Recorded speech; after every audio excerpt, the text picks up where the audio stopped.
Marcus Chen sat across from his 7-year-old son in a booth that had seen better days. The red vinyl cracked in places where duct tape held it together. The diner smelled like coffee and grease. Nothing like the Michelin-starred restaurants his associates frequented. Nothing like the private chef meals served in his penthouse every night. But this was exactly where Ethan had asked to come. And Marcus had learned 3 years ago that sometimes the smallest requests from his son carried the heaviest weight. It was Christmas Eve, and outside the frosted windows, snow fell in thick, lazy flakes over the city, muffling the usual traffic noise into something almost peaceful. Ethan was coloring on the paper placemat with the stubby crayons the waitress had brought, his tongue poking out slightly in concentration as he drew what appeared to be a very tall building with a stick figure in the window. Marcus knew, without asking, that the stick figure was supposed to be him, looking down at the world from 30 floors up. The way Ethan had described it once after overhearing the nanny say he was growing up disconnected from reality, living in a bubble that money built and loneliness maintained. Marcus had replayed that overheard conversation in his mind for weeks. His son, sitting quietly in the hallway, listening to two staff members discuss whether it was healthy for a child to grow up with everything money could buy, but without the one thing it couldn't: a mother. Grace had been gone for 3 years now, taken by an illness that came too fast and left too slowly, giving her just enough time to make Marcus promise things he was still trying to figure out how to keep. Raise him with humility, she had whispered in those final days, her hand trembling in his. Teach him that kindness matters more than the number in a bank account. Don't let our money be the only thing he knows about the world. Marcus had nodded, tears streaming down his face, promising her everything, anything, not realizing how hard it would be to keep those promises when grief made it easier to just write checks and let other people handle the complicated parts of fatherhood. The waitress appeared, an older woman with kind eyes and sensible shoes, her name tag reading Dorothy. She smiled at Ethan, asked him about his drawing, and took their order without the deference Marcus usually encountered, without recognizing him from magazine covers or tech conference keynotes. Here, he was just another dad out for dinner with his kid, and the anonymity felt like a gift. Ethan ordered a cheeseburger and chocolate milk. Marcus asked for coffee and whatever the special was, and Dorothy shuffled off toward the kitchen, calling out their order in a voice that had been doing this for decades. That's when Marcus noticed them. In the corner booth, partially hidden by a decorative partition that someone had hung with tired tinsel, sat a young woman and a little girl about Ethan's age. The woman couldn't have been more than 30, with dark hair pulled back in a messy ponytail, and eyes that carried a particular kind of exhaustion. Marcus recognized from his own mirror in those first months after Grace died, the exhaustion of someone trying to hold everything together with willpower alone. The little girl wore a pink jacket that was slightly too small, and she was drawing on napkins with a single broken green crayon. Her small face lit up with the kind of joy that children somehow manage to find, even when the world around them is falling apart. Marcus watched, not meaning to stare but unable to look away, as the woman leaned close to the waitress and spoke in a voice too low to hear. But Marcus saw her pull out an envelope, saw her fingers shake slightly as she counted bills. Counted them again, like maybe the number would change if she tried hard enough. He saw the waitress nod sympathetically, saw the woman order something off the kid's menu and a water for herself, saw her smile at her daughter like everything was fine, like they did this all the time, like it was an adventure. The little girl didn't seem to notice her mother's worry. She just kept drawing, kept humming something under her breath, kept being exactly what children should be, which is oblivious to the weight their parents carry. Something twisted in Marcus's chest. He'd written million-dollar checks without blinking, had donated to charities and foundations, had his name on hospital wings and scholarship funds, but sitting 15 feet away from actual need, watching it unfold in real time in a corner booth of a diner on Christmas Eve, felt different. It felt personal in a way that signing documents in mahogany-paneled offices never had. This wasn't an abstract concept or a tax deduction. This was a mother trying to feed her daughter on what looked like the last of her cash, and doing it with dignity intact, with love undiminished, with a smile that must have cost her everything she had left. Ethan tugged on his sleeve, and Marcus realized he'd been staring. "Dad," Ethan whispered, his voice carrying that particular tone children use when they've noticed something adults hope they haven't. "Why does that little girl only have one crayon?" Marcus looked at his son, at the box of 64 crayons that lived in Ethan's room, at the art supplies and toys and everything a child could want that filled their penthouse like a catalog come to life. He looked at the little girl in the corner, making art with a broken green crayon on a napkin, and he didn't have an answer that felt adequate.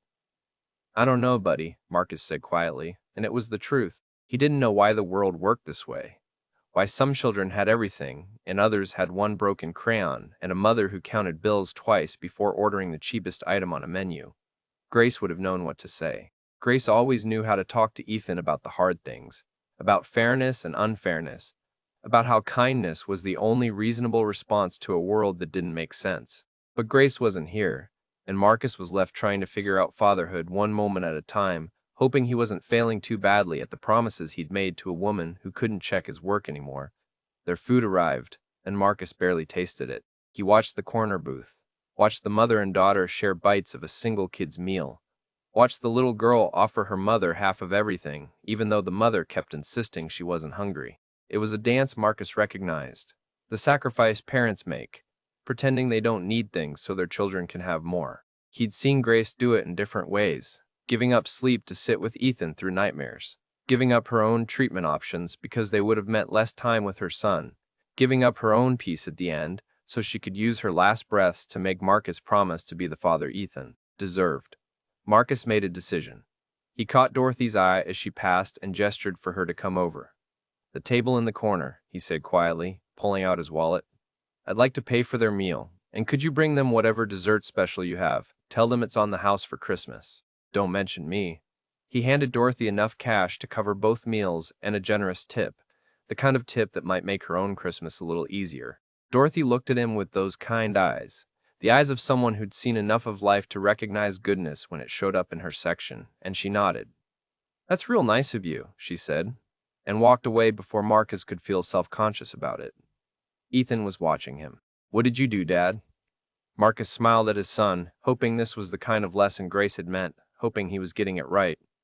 I just wanted to help them have a nice Christmas dinner, he said simply. They watched together as Dorothy delivered the dessert, a slice of pie with ice cream, and explained it was on the house. Marcus expected gratitude, maybe tears, the kind of reaction he usually got when his money solved problems. But what happened instead made his chest tighten in a way he hadn't anticipated. The woman in the corner booth stiffened.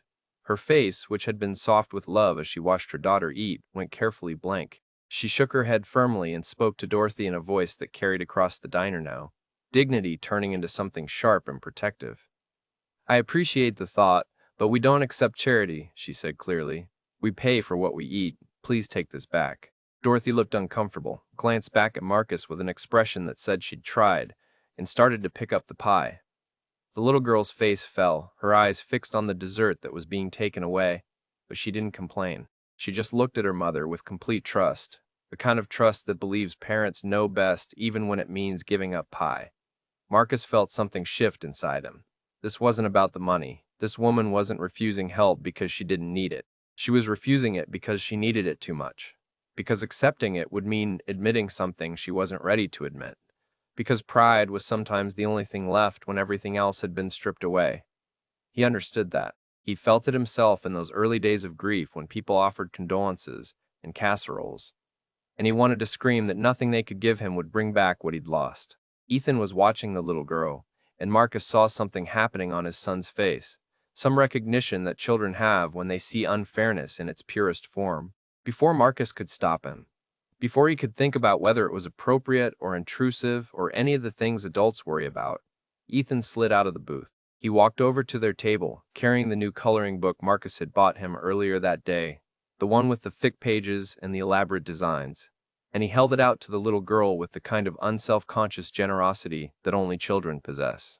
You can have this, Ethan said simply. You need more than one crayon for the good pictures anyway. The diner seemed to hold its breath. The woman looked at Marcus's son, then her eyes tracked across the diner and found Marcus, still sitting in his booth, his coffee growing cold in front of him.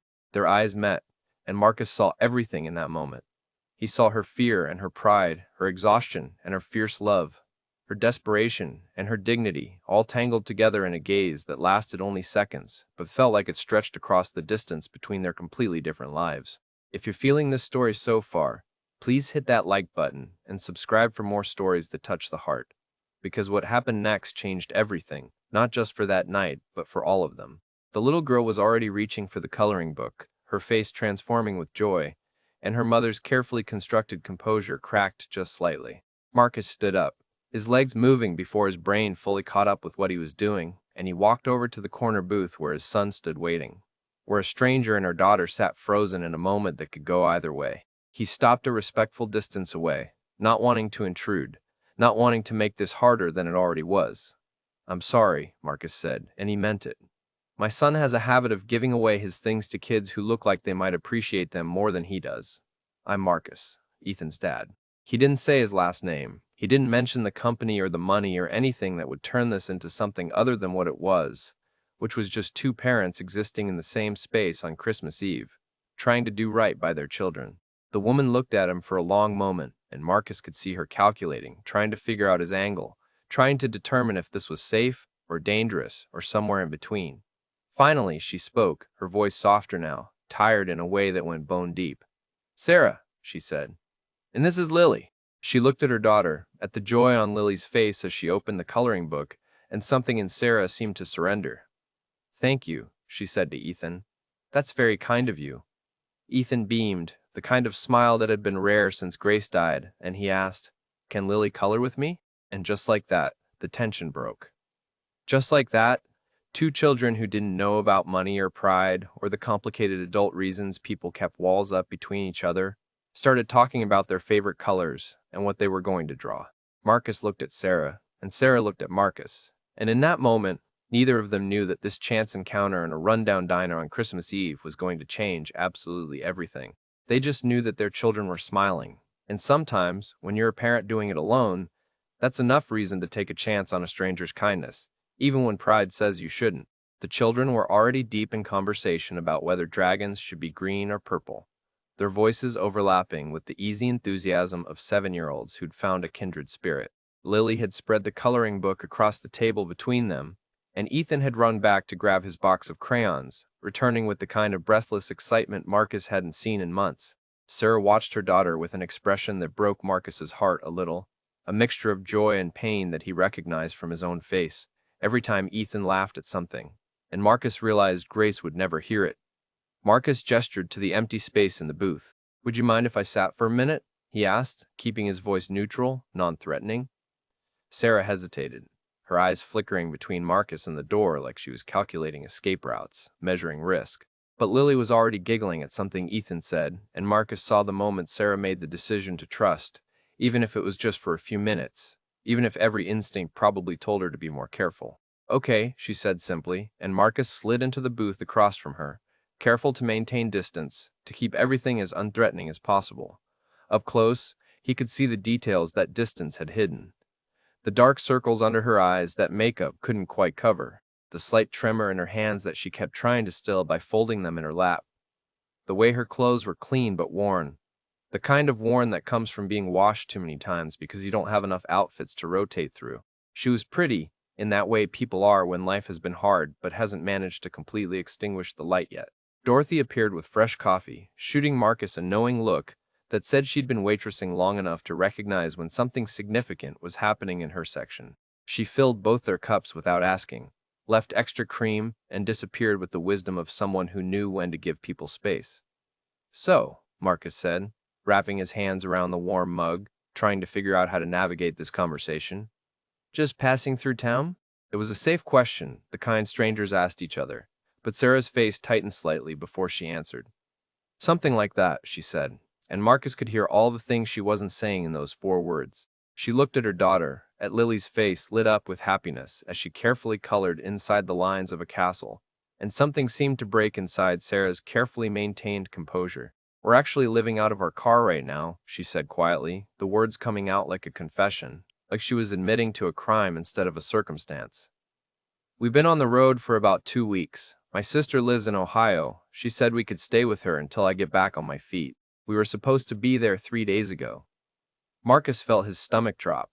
He'd suspected things were bad, but hearing it confirmed, hearing that this woman and her daughter were homeless on Christmas Eve, made everything suddenly more real, more urgent. "What happened?" he asked gently, and then immediately regretted it. "I'm sorry, that's not my business." But Sarah was already talking, like maybe she'd been holding it in for so long that having someone ask, having someone actually want to know, opened a floodgate she couldn't close even if she wanted to. "The car broke down outside the city 2 days ago." The mechanic said it was the transmission. $1,500 to fix it, which was basically everything I had left after gas and food in the motel we stayed in the first week. She laughed, but there was no humor in it. I thought maybe I could get it fixed for less, or find someone who let me pay in installments, but the mechanic said he needed payment up front. So I paid it, because what choice did I have? We needed the car to get to my sister's, but that left us with about $40, which is enough for gas once the car is ready tomorrow, but not enough for another motel room. So we've been sleeping in the car in the mechanic's parking lot. She said it all matter-of-factly, like she was describing someone else's life. Like if she didn't attach emotion to the words, they couldn't hurt as much. Marcus had heard 1,000 pitches from entrepreneurs, had listened to sob stories from people wanting investments, and he'd learned to detect manipulation, to spot the angles. But Sarah wasn't angling for anything. She was just stating facts, and the lack of self-pity in her voice somehow made it worse. Lily doesn't really understand, Sarah continued, looking at her daughter with infinite tenderness. She thinks we're on an adventure. I told her we're camping, that it's special to sleep in the car and look at the stars. She's been so good about it, hasn't complained once. Her voice cracked slightly on the last word, and she took a sip of coffee to hide it. Marcus watched Ethan and Lily, heads bent together over the coloring book, comparing their work and trading crayons. Ethan was explaining something about perspective and shadows, concepts his expensive art tutor had taught him. And Lily was listening with rapt attention, nodding seriously like he was revealing the secrets of the universe. They looked like they'd been friends for years instead of minutes. "What did you do before?" Marcus asked. "For work, I mean." "I was a nurse," Sarah said, and there was pride in her voice now, the first real emotion besides exhaustion that Marcus had heard. "Labor and delivery at County General. I loved it. I was good at it." She paused, her fingers tightening around her coffee cup. "But Lily got sick last year. Pneumonia that turned into something worse. She was in the ICU for 2 weeks. Even with insurance, the bills were insane. My husband had died the year before, car accident. So it was just me trying to cover everything. I had to take unpaid leave to be with her, and then when I went back, they'd filled my position. They said they'd try to find me something else in the hospital, but nothing came up. Or nothing came up that would cover childcare and still leave enough to pay down the medical debt." She was describing a nightmare that Marcus knew happened to people every day, the kind of cascade of bad luck that the system wasn't designed to catch, the kind of fall that kept accelerating until you hit bottom. He thought about his own life, about how when Grace got sick, he'd been able to afford every treatment, every specialist, every experimental option. It hadn't saved her, but at least he'd never had to choose between her care and keeping a roof over their heads. At least Ethan had never had to sleep in a car and pretend it was camping. "I'm sorry," Marcus said, and he meant it more than he'd meant most things he said. "About your husband, about all of it." Sarah looked at him then, really looked at him, and Marcus saw recognition in her eyes. The recognition of someone who understood that particular flavor of loss, who knew what it meant to be the parent left behind, trying to figure out how to be enough for a child who deserved too. "You lost someone too," she said, and it wasn't a question. Marcus nodded. "My wife, 3 years ago, cancer." The words still felt like swallowing glass, even after all this time. Ethan was 4, he barely remembers her now, and I don't know if that makes it easier or harder. "Harder," Sarah said immediately. "It's definitely harder. Lily asks me questions about her dad sometimes, and I try to keep him alive for her, try to tell her stories. But she was so little when he died that I'm not sure how much is real memory, and how much is just the stories I've told her so many times. They've become her memories." She wiped at her eyes quickly, like she was angry at herself for crying in front of a stranger. "I'm sorry, I don't usually unload on people like this. I think I'm just really tired." "Don't apologize," Marcus said. "I get it. Some days the tiredness is the hardest part, isn't it? Not the grief, not the logistics, just the exhausting weight of having to be enough person for 2 roles." They sat in silence for a moment, 2 strangers who'd stumbled into understanding each other in a diner booth while their children colored pictures of dragons and castles. Marcus could hear Christmas music playing softly from the kitchen, something about silent nights and holy nights, and it felt both appropriate and absurd given the conversation they were having. Ethan looked up from the coloring book, his face serious in the way children get when they're about to say something important. "Dad, tomorrow is Christmas, and we were supposed to go visit Mommy's grave. But I don't want to go because it makes you too sad, and then you don't talk for the rest of the day." The words came out in a rush, like he'd been holding them in for a while and they'd finally broken free. Can we do something else instead? Something that wouldn't make Mommy sad if she was watching? The entire diner seemed to stop. Marcus felt his throat tighten, felt the familiar sting of tears that he'd gotten better at controlling but never completely mastered. He opened his mouth to respond, to explain to his son that grief didn't work that way, that you couldn't just skip the hard parts, but Sarah spoke first. Your mom would want you to be happy, she said gently to Ethan, and there was such certainty in her voice that even Marcus believed her. My Lily's dad would want that too. They don't want us to be sad all the time. They want us to live and laugh and be okay. She looked at Marcus when she said it, and he saw his own struggle reflected back at him. The impossible balance of honoring the dead while still living for the living. Marcus made a decision in that moment that defied logic. That would probably seem insane if he thought about it too hard. That his lawyers and advisors and board members would certainly question. But Grace's voice was in his head, her last words about teaching Ethan that kindness mattered, about raising him to see people as people instead of problems to solve with money. And here in front of him was a chance to do something that wasn't about writing a check or making a donation to a faceless organization. Here was a chance to actually help someone, to connect as humans, to give Ethan something that no amount of wealth could buy, which was perspective and empathy and a real understanding that luck and circumstance separated people far more than merit or worth. Sarah, he said carefully, trying to figure out how to say this without sounding insane or inappropriate. What if I told you I had a proposition that might help both of us? She looked suspicious immediately, and Marcus couldn't blame her. Single mother, desperate situation, strange man in a diner making propositions. It sounded like the beginning of every cautionary tale ever told. He rushed to clarify before she could grab Lily and run. If this story is resonating with you, please take a moment to like and subscribe, because what I'm about to share is something I never thought I'd do, but sometimes life puts people in your path for a reason you don't understand until later. I need help, Marcus said simply. Ethan needs help, actually. He's growing up isolated, surrounded by people who work for me, in a world where everything is handed to him and nothing is real. My wife, before she died, she made me promise to raise him with humility and kindness, to teach him that the money doesn't matter as much as the person you are. But I don't know how to do that. I'm failing at it. He needs someone who understands loss, who understands what actually matters in life. He needs a friend like Lily who colors with broken crayons and thinks sleeping in a car is an adventure. And honestly, I could use someone around who gets what it's like to be doing this alone. Sarah was staring at him like he'd grown a second head. I don't understand what you're asking. Marcus took a deep breath. I'm asking if you'd consider working for me, as Ethan's nanny. Live-in position, which means housing in the guest house on my property. Full salary, health insurance for both you and Lily, which means you could get her the follow-up care she needs without drowning in debt. Lily would have her own room, access to the same tutors and activities as Ethan, and you'd have the stability to figure out your next steps without sleeping in your car. The silence that followed was deafening. Sarah looked at him like he was speaking a foreign language, her mouth slightly open, her eyes searching his face for the catch, for the hidden camera, for whatever angle this was that she wasn't seeing yet.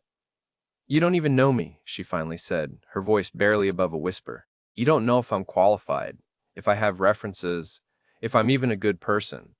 You're seriously offering to let a stranger and her child move into your house based on a conversation in a diner?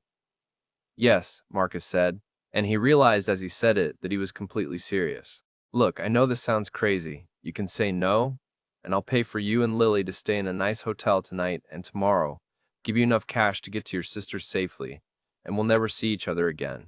No strings, no expectations. But if you're interested in the job offer, I'll have my lawyer draw up a proper contract tomorrow, complete with background checks and references that go both ways, trial period, everything above board and professional.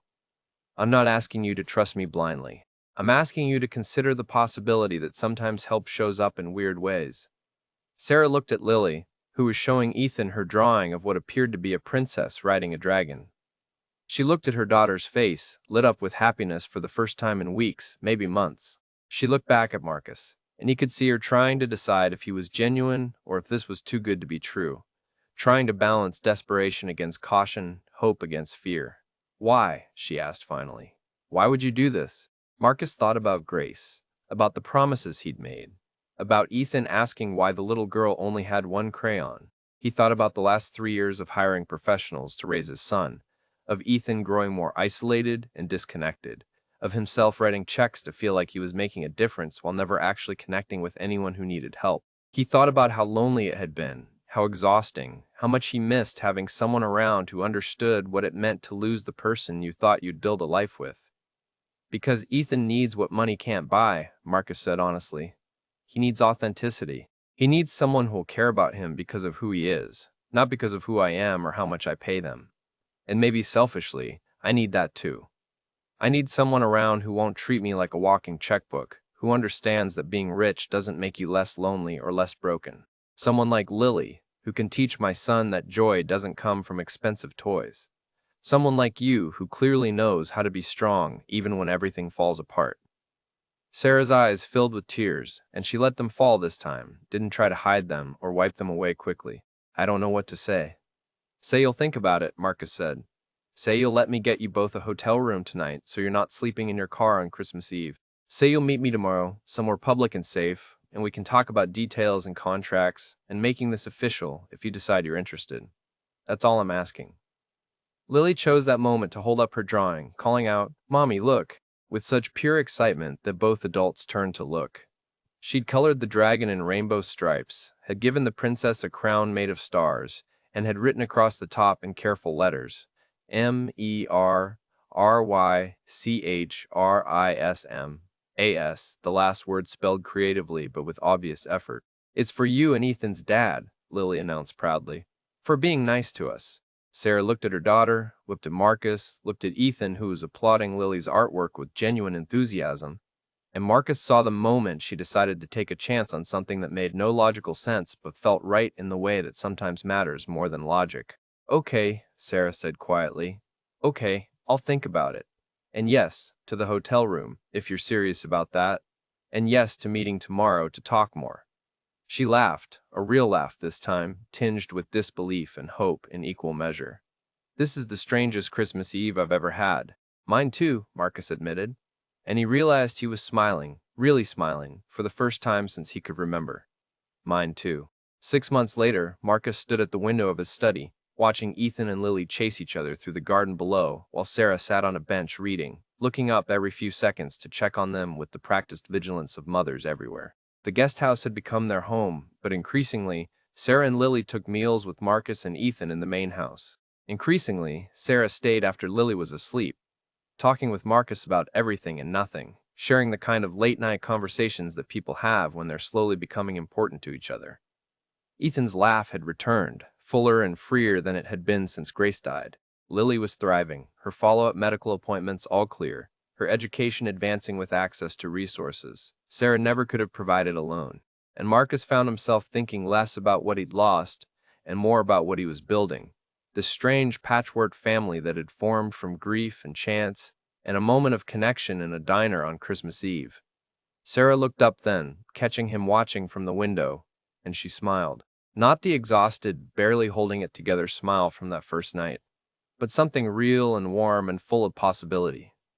Marcus smiled back, and he thought about Grace's final words, about raising Ethan with kindness and humility. He thought about how sometimes the greatest wealth wasn't what you had in your bank account, but who you chose to share your life with. He thought about how both giving and receiving required equal amounts of courage. How Sarah had been just as brave accepting help as he'd been offering it. How vulnerability was the bridge that connected people across the distances that money and pride tried to maintain. The children called for Sarah to come see something, and she stood, glancing back at the window one more time before joining them. Marcus watched his strange, beautiful, unexpected family laughing together in the afternoon sun, and he felt something he hadn't felt in 3 years. He felt hope. He felt like maybe he was finally keeping his promises to Grace. And he felt like sometimes, the most unbelievable thing a billionaire can do isn't write a check or make a grand gesture, but simply see another person's humanity and choose to honor it, to connect with it, to let it change him in ways that money never could.